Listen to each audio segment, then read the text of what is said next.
You're going to let her get away with this? Beatrice's voice was sharp, her words slicing through the air like a blade. How long are you going to let her ruin your home, John? John shifted uncomfortably on the couch, his eyes flicking between his wife and his mother. He could feel the tension building, thick and heavy in the air, but he didn't know how to respond. Not today. Amina, his wife, stood in the kitchen, her back turned to them as she silently dried a dish. She had long since learned to keep her distance from these confrontations, to let them play out without interfering. But Beatrice wasn't giving her a chance. Not today. Why does she insist on pretending that she's in charge here? Beatrice muttered, her eyes never leaving Amina's back. This place is a mess, and she doesn't even care. This was yet one out of the days Beatrice made life unbearable for Amina. Beatrice had once moved into their matrimonial room, saying she wanted to spend time with her son. She had poured away a pot of soup, claiming it wasn't good enough. She had rewatched her son's clothes Amina hanged outside, saying she didn't do it well. It was just from one argument to another. Amina had long lost her peace, just managing the criticism and feeling less of herself. Amina's fingers tightened around the dish towel. It was as if Beatrice had been waiting for the perfect moment to strike. The insults had been subtle until now, but today they were bold, deliberate. John's mother was pushing her limits, trying to force Amina into a corner she had no intention of staying in. "You've been too quiet," Beatrice continued, her voice thick with disdain. "Too passive. Maybe that's your problem, Amina. Maybe if you weren't so weak, John wouldn't have to clean up after you all the time." Amina's breath hitched. She wanted to respond, wanted to shout back, but she swallowed the words. Patience. That's what she'd always told herself. But today, something inside her was changing. She was tired of being the silent wife, the one who took it all and said nothing. John knew better than to speak, but his silence cut just as deeply. He had seen these fights before, knew how his mother could manipulate the situation, make Amina feel small, unseen. He was stuck, caught between two women he loved, each one pulling him in a different direction. But Amina wasn't the same woman she had been when they first married. She had grown, and with that growth came strength, a quiet strength. Today, she would not remain silent. Today, she would make her voice heard. Turning slowly, Amina met Beatrice's gaze, her eyes calm but firm. "I'm not the problem here," she said softly, her voice steady despite the storm brewing in her chest. Beatrice's lips curled into a smirk, her eyes narrowing as she assessed Amina. It was a familiar look, one that told Amina that her mother-in-law wasn't used to being challenged. But this time, Amina wasn't backing down. "Oh, I see," Beatrice said, her voice dripping with sarcasm. "So now you think you can talk back? Tell me, Amina, what exactly are you contributing to this house? What do you bring to the table besides complaints?" Amina's heart pounded in her chest. She could feel her patience slipping, but she knew better than to let Beatrice see her anger. Instead, she remained calm, her hands folding neatly in front of her. "I take care of this house," Amina said quietly, her words measured. "I make sure everything runs smoothly. I manage the bills, the meals, the cleaning. I work just as hard as anyone else here." Beatrice let out a bitter laugh, her voice rising with each word. "Manage the bills? Manage the meals? You really think you're some kind of housewife expert? John's always had to step in and clean up after you, and yet you keep pretending like you're doing a great job. I'm not blind, Amina. I see everything." Amina's fingers clenched at her sides, but she kept her composure. John had heard enough. He looked up, his voice barely above a whisper. "Mom, that's enough," John said, his voice tinged with frustration. Beatrice ignored him, her eyes still locked on Amina. "You're always so passive, so weak. I don't understand why John puts up with you. He deserves better than this." Amina felt the sting of those words, but she refused to let them break her. She had been married to John for 2 years, and when they first married, they had agreed on a plan. They would focus on their careers, build their home, and in the 3rd year of their marriage, they would start a family. It was a mutual decision, something they both wanted, something they believed would solidify their bond. But now, Beatrice's words were aimed at tearing apart the very foundation of their relationship. Amina had known from the beginning that Beatrice didn't approve of her. It wasn't just because of the differences in their lifestyles or personalities. It was deeper. Beatrice had always been vocal about Amina's tribal background. Amina was from a different tribe than John, and for Beatrice, that was an insurmountable barrier. She had always made it clear that she never believed someone from Amina's tribe could truly understand their ways, their culture. Beatrice had raised John to believe that only someone from their tribe would be fit to marry him, someone who could align with their customs and values. But Amina had come to realize that her tribe was just an excuse. Beatrice didn't want to accept her because, in her eyes, Amina wasn't good enough. The constant undermining had worn Amina down, but she had stayed patient, stayed quiet, thinking that over time things would get better. But now, as Beatrice tore into her, Amina could feel all the years of tension bubbling to the surface. She had had enough. "I think it's time for you to leave, Amina," Beatrice said, her words final, cold. "You're not welcome here anymore. I've had enough of your excuses, and I'm tired of watching you fail." Amina's breath caught in her throat. It was as though the ground had been ripped from beneath her. She had never expected this, never thought Beatrice would go this far. And yet, here they were. John's face went pale, his hands gripping the sides of the chair as if he were trying to hold on to something, anything, to prevent the words from sinking in. "Mom, don't!" "No, John," Beatrice interrupted, her voice unwavering. "This is for the best. She needs to learn that she can't keep running this house like she does. I'm doing you a favor. You'll see it soon enough." Amina's eyes flicked to John, searching his face for some sign, some flicker of understanding, but there was nothing. He remained silent, his gaze downcast, as if caught between two forces too powerful for him to break free from. Amina's heart shattered as she realized that, in that moment, she had no one, not even her husband.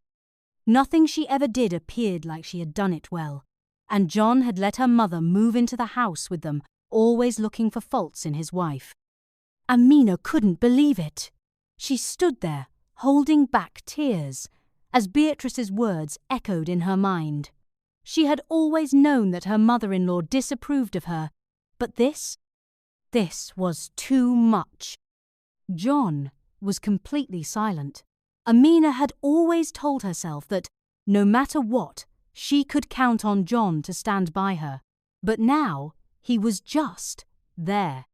He wasn't fighting for her, wasn't defending her. He wasn't even speaking. "John, please," Amina whispered, her voice breaking. "Say something." John remained silent. His mother's voice rang in his ears, and for a moment he didn't know where he stood. Beatrice had been in his life long before Amina, and the bond between mother and son ran deep. He couldn't deny that part of him still felt like a child when it came to his mother. But that didn't excuse his silence. It didn't excuse how he let Beatrice push Amina to this breaking point. Amina's hands trembled as she turned and walked toward the door. It was the last thing she ever wanted to do, but at this moment, she saw no other choice. She had to leave. The woman she loved, the man she had given her heart to, had abandoned her when she needed him most. The house, the family, the dream of starting a family, it all seemed like a distant memory. Just as she reached for the door, Beatrice spoke again, her tone dripping with victory. "That's right. Leave. Go back to your own people, where you belong. I'm tired of pretending you belong here." Amina froze. the pain of those words like a knife in her chest. She stood there for a moment, fighting back the tears that threatened to spill. But then, something inside her snapped. She wasn't going to let Beatrice win. She wasn't going to let her take everything away from her. Amina turned back, her eyes flashing with a new fire. "You're wrong, Beatrice," she said, her voice steady and full of resolve. "You don't know everything. You think you've won, but you haven't. I'm not leaving because of you. I have something that you don't know." John's gaze flicked between Amina and Beatrice, his confusion clear. But Amina didn't wait for him to say anything. Instead, she went inside their room, opening a drawer. She pulled out a set of documents, walked back in, and placed them on the table in the sitting room. "I own this house," Amina said, her voice calm but firm. The words hit like a bombshell. Beatrice's eyes widened, and for the first time in their exchange, she was speechless. The room fell silent, the weight of Amina's words hanging in the air like a storm cloud. Beatrice stood frozen, her eyes wide with disbelief. John, too, seemed paralyzed, his eyes darting between his wife and his mother. The tension in the room was so thick, you could almost hear it suffocating the space. What did you say?" Beatrice stammered, her voice thick with confusion. "You own this house?" Amina nodded slowly, her face a mixture of pride and sadness. She had always known this moment would come, but she hadn't expected it to be under these circumstances. She had kept the truth from John, thinking it was best for their relationship. But now, with everything that had happened, it seemed necessary to reveal it. "Yes," Amina replied, her voice steady. "This house is mine. I bought it years ago, long before I met you, John. My parents left me the money, and I used it to purchase this property. It's in my name." John's expression shifted from confusion to shock. His gaze turned toward Beatrice, as if searching for an explanation for the truth Amina had just dropped like a bomb. Beatrice's face turned pale, her lips trembling as the reality of the situation began to sink in. She opened her mouth, then closed it again, as if struggling to process the information. "I don't believe this," Beatrice muttered under her breath, her voice strained. "You've been living in my son's house, and you're telling me it's yours? How could you not tell me this sooner?" Amina took a deep breath, trying to maintain her composure as her emotions threatened to boil over. "I didn't think it mattered, Beatrice. I didn't want to make a point of it. But you've pushed me to the edge. You've treated me like an outsider in my own home, like I'm beneath you. You've tried to drive me away for the longest time, all because of something I can't change: my background, my tribe. But it's not your place to decide what my marriage should be." Amina's words were like a slap in the face to Beatrice, who stood there, too stunned to respond immediately. John, however, looked as though the ground had been pulled from under him. His eyes flickered between the documents on the table and his mother's stunned expression. His mind raced as he tried to comprehend what he was hearing. "Amina," John began, his voice trembling. Why didn't you tell me? I had no idea." Amina's eyes softened for a brief moment. "I didn't want you to feel like I was trying to control things. I wanted us to build our life together, as partners. But it's clear to me now that there was no partnership here. You stood by while your mother tore me down, time and time again. And now, you see the truth." Beatrice stepped forward, her voice rising with frustration. "John, do you hear this? She's been lying to us the entire time. You're letting her control everything. She has the upper hand, and you—" "I haven't been controlling anything," Amina interjected, her voice firm. "I never asked for any of this. I never asked for your approval, Beatrice.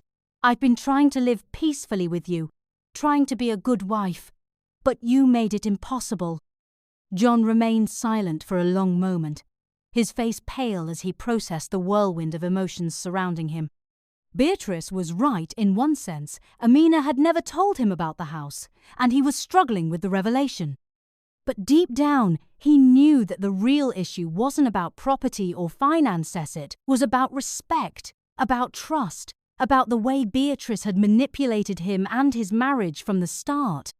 "Mum, this has to stop," John said, his voice more assertive now. "You can't keep treating Amina like this. She's my wife, and you've crossed a line. I've let you do this for too long." Beatrice's face twisted in anger, her eyes narrowing. "John, don't you dare side with her. She's been plotting this all along. She doesn't belong here, and now she's just using her money to make us look like fools." John's face reddened with frustration. "You don't get it, Mom. It's not about the house. It's about how you've treated her, how you've tried to control everything in my life. You've pushed her to the edge, and now you've crossed a line. I can't just ignore that anymore." Amina stood quietly, watching the exchange unfold before her. She could feel the weight of the situation pressing down on her. She had known this day would come, the day when John would have to choose. But even as her heart ached, she couldn't help but feel a sense of relief. For the first time, John was speaking up. For the first time, he was standing up for her. But as the reality of the situation settled in, a thought lingered in Amina's mind. She had been patient for so long. She had given him every chance to stand by her, to defend their marriage, but he hadn't. It wasn't until she revealed the truth about the house that John finally found his voice. Amina looked at him, her eyes hardening slightly as she spoke. "John, why is it that it took the house for you to finally speak up?" Her voice was calm but laced with an underlying frustration. "Why did it take me revealing that I own this house for you to see the truth? For you to stand up for me?" John's face fell as the weight of her words sank in. He opened his mouth to speak, but no words came out. "I've been here, trying to make this marriage work," Amina continued, her voice growing stronger. "I've been trying to build a life with you, and all this time, I've felt like I was nothing in your eyes. Your mother has been tearing me down, and you just stood there." Her heart raced, the anger she had been holding back now rising to the surface. "You know, John, I could have told you everything from the beginning. But I kept it to myself because I thought it was for the best. I didn't want to control you. I didn't want you to feel like I was hiding something from you. But now I realize I've been holding on to this for the wrong reasons." John opened his mouth to apologize, but Amina raised her hand, stopping him. "No, John. I'm done waiting. I can't keep living like this. I'm not your second choice. I'm not your backup plan. If you're not going to stand up for me, if you're going to keep letting your mum control everything, then maybe it's time for me to go." John's eyes widened in panic. "Amina, no, I'm not letting you go. I don't want this to end like this. His voice faltered as he reached out to her. But Amina stepped back, shaking her head. "You need to make a decision, John. You need to decide if you're going to keep letting her tear us apart, or if you're going to stand with me." The silence that followed was deafening. John stood frozen, unable to find the words that would make everything right. Amina turned and began to gather her things, the realization that she had been silently waiting for something that may never come settling in. "I'm giving you a month," Amina said, her voice cold and final. "I'm leaving. Once the rent is due, in 1 month I do not want a renewal of the rent. You and your mum will have to evacuate." "I've been more than patient. I've been more than understanding. But I can't live in a place where I'm constantly fighting for respect." John stood motionless, his heart heavy with guilt and regret. He wanted to say anything, but he couldn't. The truth was too much to bear. Amina didn't look back as she packed the last of her things into her suitcase. She had made her decision, and now there was no turning back. The weight of everything that had happened between them, her patience, her sacrifices, her love for him hung in the air, and she was done carrying it alone. Beatrice's voice broke the silence as she stood in the doorway, her expression unreadable. You're really going through with this, Amina? You're leaving? Amina paused for a moment, turning to face Beatrice, her eyes steady and unyielding. I'm not leaving because of you. I'm leaving because John has never truly chosen me. I've been living in a house that isn't mine, in a marriage that hasn't been a partnership. I can't do this anymore. John looked at his mother, then at Amina, torn between his love for both of them. But Amina had made her decision. She wasn't going to stay in a situation that left her constantly fighting for her place, for her dignity. And she wasn't going to let John's indecision cost her any more of herself. Amina took a deep breath, her hand on the door handle. You'll have a month to make arrangements. I won't wait any longer. She walked into their bedroom, picking up her things. She was leaving for good. She stepped out the door, leaving John, who couldn't beg her to stay back, and his mother to process everything. The silence that followed her departure was deafening, a sign of the unravelling threads of a family torn apart by lies, manipulation, and unresolved conflict. A few days later, Beatrice finally began packing her things.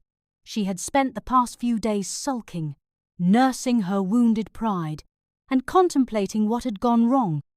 She had always been the one in control of John, of his life, of his marriage. But now Amina had broken free, and John had, for the first time, stood up to her. Her sense of superiority was slipping through her fingers, and she was left with no choice but to return to her husband's house, where she could regain the sense of power she once held. As she packed the last of her belongings into her suitcase, a sense of bitterness washed over her. She had lost the battle for her son's life, but in her mind, she wasn't ready to accept defeat. She could already hear the whispers in her head. You've done the right thing. Amina doesn't belong here. She'll never be good enough for your son. You'll get him back. He'll come around. Beatrice closed her suitcase with a snap and walked toward the front door, her eyes searching for John, her son, but he was nowhere to be found. He had retreated to his room, his mind full of confusion and anger. John had never been angry with his mother before, not like this. But now, the frustration that had built up over the years finally exploded. He had seen the damage Beatrice had done to his marriage, and for the first time, he was furious with her. Furious with how she had controlled his every decision, manipulated him into making choices that didn't align with his own happiness. John stormed into the living room, his eyes blazing with anger. Mum, I can't believe this. You've completely ruined everything. You've torn apart my marriage, and now you're just going to walk away like nothing happened. Beatrice turned to face him, her expression cold and unapologetic. I've done what needed to be done. I tried to protect you, John. You're my son, and that woman Amina, she's not fit to be your wife. She's always been a threat to you, to everything we've worked for. John's anger flared, his fists clenched at his sides. You've worked for what, Mum? To control me? To keep me from living my life the way I want? You've pushed me to the edge, and now I'm stuck picking up the pieces of a broken marriage. This is on you. Beatrice's face twisted with a mix of disbelief and defensiveness. You don't understand, John. I did this because I care about you. I always have. And now, because of her, your life is falling apart. You'll see one day. You'll come crawling back to me. John shook his head, his voice cutting with finality. No, Mum. You're the one who's made me lose everything. You've caused so much damage that I don't know if I can ever fix it. I need space, and I need you to leave. You've done enough. Beatrice stood in silence for a moment, a hurt expression crossing her face. She wasn't used to being spoken to like this, but she didn't want to admit that she was wrong. Instead, she just picked up her suitcase and headed for the door, without another word. Goodbye, John, Beatrice muttered, her voice tinged with bitterness. You'll regret this, just like you've regretted everything else I've warned you about. John stood there, watching his mother walk out of the door, a mix of anger and guilt churning inside him. As the door clicked shut behind her, he let out a long, exasperated breath. The house, once filled with tension and resentment, now felt unbearably empty. Meanwhile, Amina had made her way to her brother's house. She had spent the last few days processing everything, trying to find peace amidst the chaos. She had always been close to her older brother, and when things had reached a boiling point with John and Beatrice, she knew it was time to seek refuge in the one place where she felt understood, her brother's home. Her brother, Ahmed, had welcomed her with open arms, his calm and reassuring presence a balm to her battered heart. He knew all about the struggles Amina had faced in her marriage, and he had always been supportive. Though he was concerned for his sister, he knew that Amina's strength would help her overcome the pain she was facing. "It's going to be okay, Amina," Ahmed said as they sat together on the couch sipping tea. "You've been through so much, but you're stronger than this. You deserve to be happy. You deserve to live a life where you're respected." Amina smiled weakly, grateful for his comforting words. "I thought I could make it work with John. I really did. But I just couldn't keep fighting for a marriage where I was invisible, where I was constantly being controlled." Ahmed nodded, understanding the depth of her pain. "You didn't deserve any of that, Amina. No one should ever make you feel like you're not enough." Amina looked down at her hands, the weight of the past few days settling heavily in her chest. "I just don't know what to do now. I've given everything to him, to this marriage. I thought if I was patient, things would change. But now, I don't know who I am anymore." Ahmed gently placed a hand on her shoulder. "You're Amina. You're my sister. You've always been strong, even when you didn't think you were. And I'll be here for you no matter what." As Amina sat in her brother's home, she began to feel the first sense of relief since leaving her house. It wasn't the peace she'd hoped for, but it was a starter chance to heal, to rediscover herself, and to rebuild her life. She didn't know what the future held, but for the first time in a long time, she felt a flicker of hope. A few days after Beatrice had left, John found himself in a state of unbearable turmoil. His house felt emptier than ever, the silence so loud that it echoed in his ears. The guilt weighed heavily on his chest, and he knew, with every fibre of his being, that he had made a grave mistake. The reality was sinking in. Amina was gone. He had lost her, and for the first time, John truly understood the magnitude of the damage he had done. He couldn't bear it any longer. He needed to see her, to apologize, to make things right. Without a second thought, he drove to her brother's house, determined to beg for her forgiveness. When Amina opened the door, she didn't look surprised to see him. Her eyes were calm, almost detached, and that's when John realized how much distance had grown between them. "Amina, please!" John pleaded, his voice breaking. "I'm sorry. I know I messed up. I should have stood up for you. I should have put you first, but I let my mum control me. I was weak, and I let you down." Amina remained silent for a long moment, her eyes soft, yet firm. She had heard the words before, too many times, but this time they didn't hold the same weight. "I can't do this, John," Amina said quietly. "I can't just forget everything. You let your mother tear us apart. You didn't stand up for me when it mattered. I'm not just going to jump back into a relationship where I'm not respected." John's face crumpled, the weight of her words crashing into him. He reached out, but Amina stepped back. "Please, Amina, I can't live like this. I need you. I'm nothing without you." But Amina shook her head.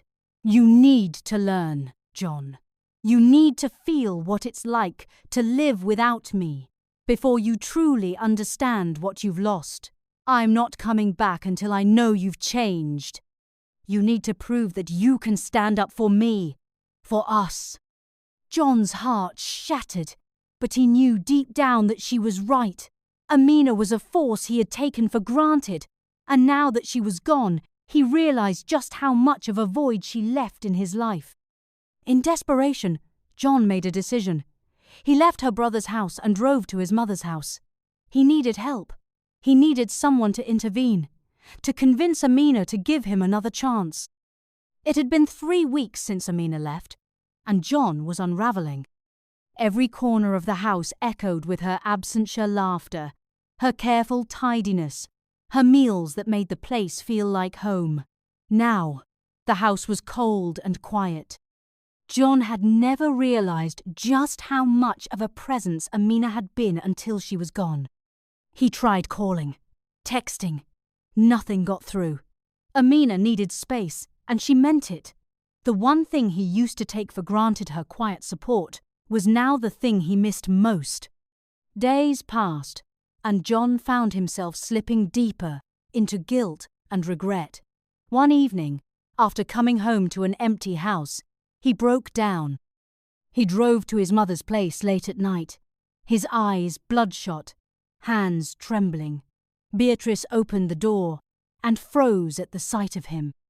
"Mum, I need your help," John said, voice hoarse.